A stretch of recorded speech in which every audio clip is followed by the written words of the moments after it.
Hello everyone and welcome back to my YouTube channel craze of study. आज हम BEd fourth semester के paper first, जिसका नाम है भारत में शिक्षा प्रणाली का विकास एवं इसकी चुनौतियों का, अध्याय 10 जिसका नाम है सेल्डर आयोग 1917 के बहुविकल्पी प्रश्न और महत्वपूर्ण प्रश्न देखेंगे। तो चलिए आइए शुरू करते हैं आज का हमारा वीडियो।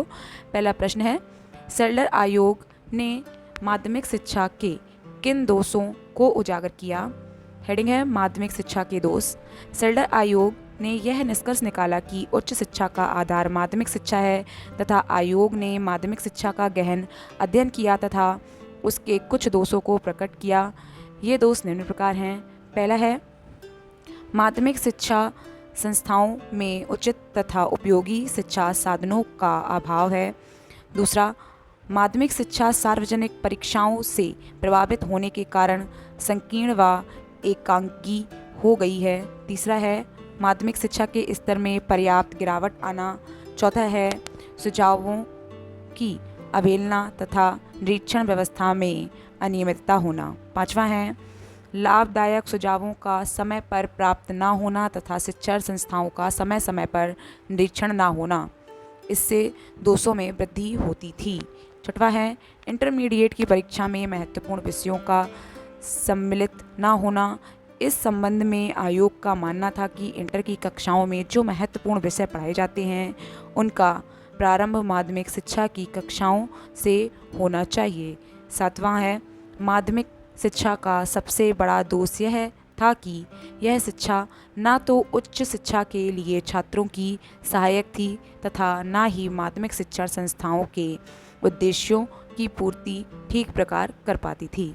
नेक्स्ट क्वेश्चन है, माध्यमिक शिक्षा में सुधार हेतु आयोग के सुझाव दीजिए। हेडिंग है माध्यमिक शिक्षा में सुधार हेतु आयोग के सुझाव। दोषों का निवारण करने के लिए माध्यमिक शिक्षा के पुनर्गठन की आवश्यकता थी। पहला है, इंटर की परीक्षा में उत्तीर्ण छात्रों को ही विश्वविद्यालय में प्रवेश दिया जाए तथा इंटर की कक्षाएं विश्वविद्यालय से अलग कर दी जाएं व बीए का पाठ्यक्रम त्रिवर्षीय कर दिया जाए। दूसरा है, अलग से इंटर कॉलेजों की स्थापना हो। इंटर की कक्षाओं को या तो स्वतंत्र कर दिया जाए अथवा उन्हें हाई स्कूल की कक्षाओं के साथ सम्मिलित कर दिया जाए। तीसरा है, हाई स्कूल तथा इंटर के बोर्ड की स्थापना प्रत्येक प्रांत में की जाए तथा इन बोर्डों को शिक्षा विभाग से पृथक रखा जाए। बोर्ड की प्रबंध समिति में हाई स्कूल, इंटर, विश्वविद्यालय तथा सरकार के प्रतिनिधि सदस्यों के रूप में हो।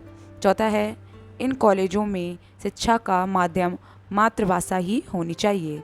इंटरमीडिएट बोर्ड की स्थापना के पीछे आयोग का यह मानना था कि विश्वविद्यालयों को इंटरमीडिएट शिक्षा के दायित्व से मुक्त कर दिया जाए, जिससे वे उच्च शिक्षा व अनुसंधान कार्यों पर अपना ध्यान केंद्रित कर सकें। नेक्स्ट क्वेश्चन है, कोलकाता आयोग के गठन के कारण तथा इसके कार्यों के बारे में बताइए। अथवा सेल्डर आयोग, कोलकाता आयोग का गठन कब और क्यों किया गया।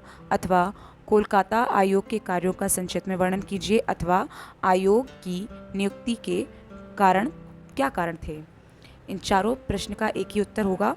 इसका उत्तर है, कोलकाता आयोग का गठन सर्वप्रथम 1914 में करने का प्रयास किया गया था, परंतु उसी समय विश्व युद्ध छिड़ जाने के कारण यह गठित न हो सका तथा इस आयोग के अध्यक्ष चुने गए लॉर्ड हेल्डन ने भी युद्ध के कारण इसका अध्यक्ष चुने जाने को अस्वीकार कर दिया था।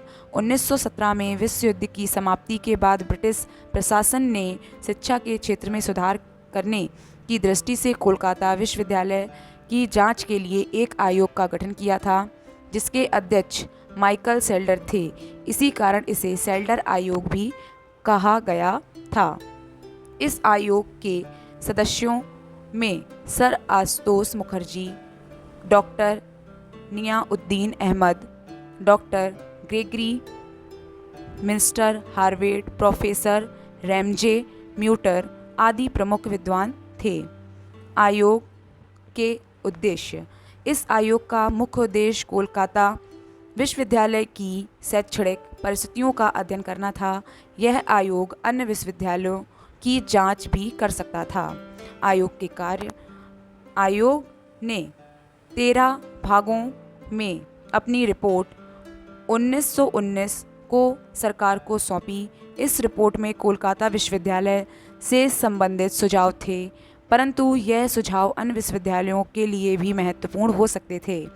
इस रिपोर्ट के अनुसार इस आयोग ने उच्च शिक्षा के लिए माध्यमिक शिक्षा को उत्तरदायी माना तथा इसी आधार पर माध्यमिक शिक्षा के गुण व दोषों पर अपने विचार प्रकट किए। इस रिपोर्ट में माध्यमिक, उच्च व विश्वविद्यालय की शिक्षा को रचनात्मक शिक्षा में मोड़ने के प्रयासों पर बल दिया गया। विश्वविद्यालय के स्वरूप, संगठन तथा उसकी कार्य पद्धति के संबंध में अनेक महत्वपूर्ण सुझाव दिए। अगला प्रश्न है, कोलकाता विश्वविद्यालय के संबंध में सेल्डर आयोग के सुझाव को प्रस्तुत कीजिए, अथवा सेल्डर आयोग ने कलकत्ता विश्वविद्यालय के बारे में क्या सुझाव दिए।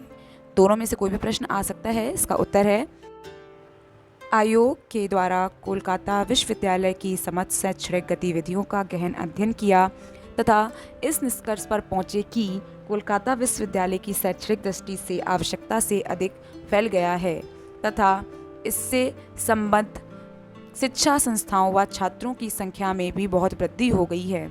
इसी कारण विश्वविद्यालय अपने कर्तव्यों तथा दायित्वों का पालन नहीं कर पा रहा है। इस संबंध में उनके सुझाव निम्न प्रकार थे।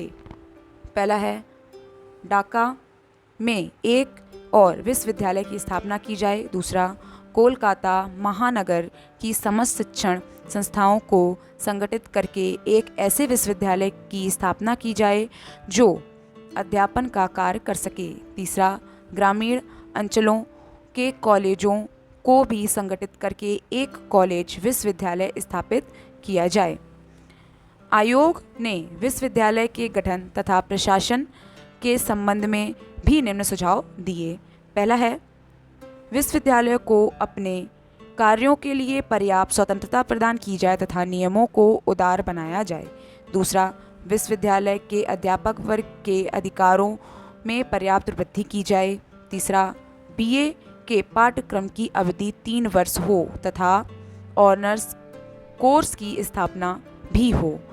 चौथा, विश्वविद्यालय से बाहर के विशेषज्ञों की एक समिति बने जो प्रोफेसरों तथा लीडरों की विश्वविद्यालय में नियुक्ति करे। पांचवा, उपकुलपति की नियुक्ति वेतन के आधार पर की जाए। अब इसी अध्याय के हम बहुविकल्पी प्रश्न देखेंगे। तो पहला प्रश्न है, द्वितीय विश्व युद्ध कब समाप्त हुआ था। इसका उत्तर है ऑप्शन सी, 1619 ईस्वी में। नेक्स्ट, कलकत्ता विश्वविद्यालय के उपकुलपति कौन थे। इसका उत्तर है option B, Ashutosh Mukherjee. Next है, कलकत्ता विश्वविद्यालय की स्थापना कब हुई। इसका उत्तर है ऑप्शन बी, 1917 ईस्वी में। नेक्स्ट, लीडर्स विश्वविद्यालय के उपकुलपति कौन थे। इसका उत्तर है ऑप्शन सी, माइकल सेल्डर। नेक्स्ट है, कलकत्ता विश्वविद्यालय आयोग के अध्यक्ष कौन थे। इसका उत्तर है ऑप्शन बी, माइकल सेल्डर। नेक्स्ट है, कलकत्ता विश्वविद्यालय की आयोग को और किस नाम से जाना जाता है। इसका उत्तर है ऑप्शन बी, सेल्डर आयोग। नेक्स्ट है, कलकत्ता विश्वविद्यालय आयोग के सदस्य कौन थे। इसका उत्तर है ऑप्शन डी, उपरोक्त सभी, अर्थात डॉक्टर ग्रेगरी, डॉक्टर माइकल सेल्डर और फिलिप हार्टर।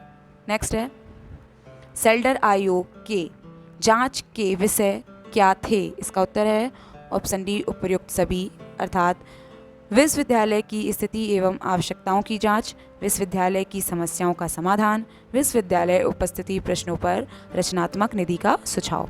नेक्स्ट है, सेल्डर आयोग ने अपनी रिपोर्ट कब प्रस्तुत की। इसका उत्तर है ऑप्शन सी, मार्च 1919 ईस्वी में। नेक्स्ट है, सेल्डर आयोग की रिपोर्ट कितने भागों में विभाजित थी। इसका उत्तर है ऑप्शन बी, 13 भागों में। नेक्स्ट है, आयोग के द्वारा माध्यमिक शिक्षा के क्या दोष थे।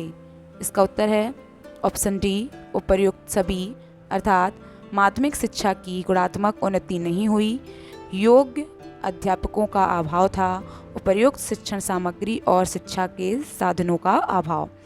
नेक्स्ट है आयोग ने माध्यमिक शिक्षा से संबंधित क्या सुझाव दिए। इसका उत्तर है ऑप्शन डी उपयुक्त सभी, अर्थात गैर सरकारी माध्यमिक स्कूलों का उदारतापूर्वक अनुदान दिया जाए, स्नातक कोर्स 3 वर्ष का हो, इंटर कॉलेजों में इंजीनियरिंग, चिकित्सा, वाणिज्य की शिक्षा दी जाए। नेक्स्ट है कलकत्ता विश्वविद्यालय के क्या दोष हैं। इसका उत्तर है ऑप्शन ए छात्रों की संख्या अधिक है। नेक्स्ट क्वेश्चन है आयोग ने भारतीय विश्वविद्यालय में स्नातक कोर्स की अवधि कितने वर्ष करने पर बल दिया। इसका उत्तर है ऑप्शन बी 3 वर्ष। नेक्स्ट आयोग ने भारतीय विश्वविद्यालय में कितने कोर्सों को चलाने का सुझाव दिया। इसका उत्तर है ऑप्शन सी उपरोक्त ए व बी दोनों, अर्थात पास कोर्स और ऑनर्स कोर्स। नेक्स्ट है विश्वविद्यालय में कौन सी समिति स्थापित की जाए। इसका उत्तर है ऑप्शन सी उपरोक्त ए व बी दोनों, अर्थात कोर्ट की और सिंडिकेट की। नेक्स्ट है विश्वविद्यालय में किन विषयों की उच्च शिक्षा देने पर बल दिया।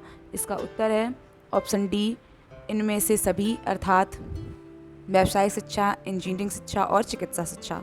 नेक्स्ट है सेल्डर आयोग ने स्त्री शिक्षा से संबंधित क्या सुझाव दिए। इसका उत्तर है ऑप्शन सी उपरोक्त ए व बी दोनों, अर्थात बालिकाओं के लिए पर्दा स्कूल की व्यवस्था, special board of women's education का निर्माण। नेक्स्ट है प्रौद्योगिकी शिक्षा के लिए आयोग ने क्या सुझाव दिए। इसका उत्तर है ऑप्शन डी उपरोक्त सभी, अर्थात पाठ्यक्रम में प्रौद्योगिकी शिक्षा को सम्मिलित करना, परीक्षा की व्यवस्था करना, सफल छात्रों को उपाधियां देना। नेक्स्ट है कलकत्ता विश्वविद्यालय आयोग का प्रतिवेदन सुझाव एवं सूचना का सतत स्रोत रहा। भारतीय शिक्षा के इतिहास में इसकी महत्वता असीम है। यह कथन किसका है। इसका उत्तर है ऑप्शन ए ऑर्थर मैथ्यू का। Thank you for watching this video. BEd 4th semester के सारे पेपर्स के बहुविकल्पी प्रश्न और उसके महत्वपूर्ण प्रश्न देखने के लिए please subscribe to my channel. अगर वीडियो हेल्पफुल लगे तो do like, share and comment. Thank you.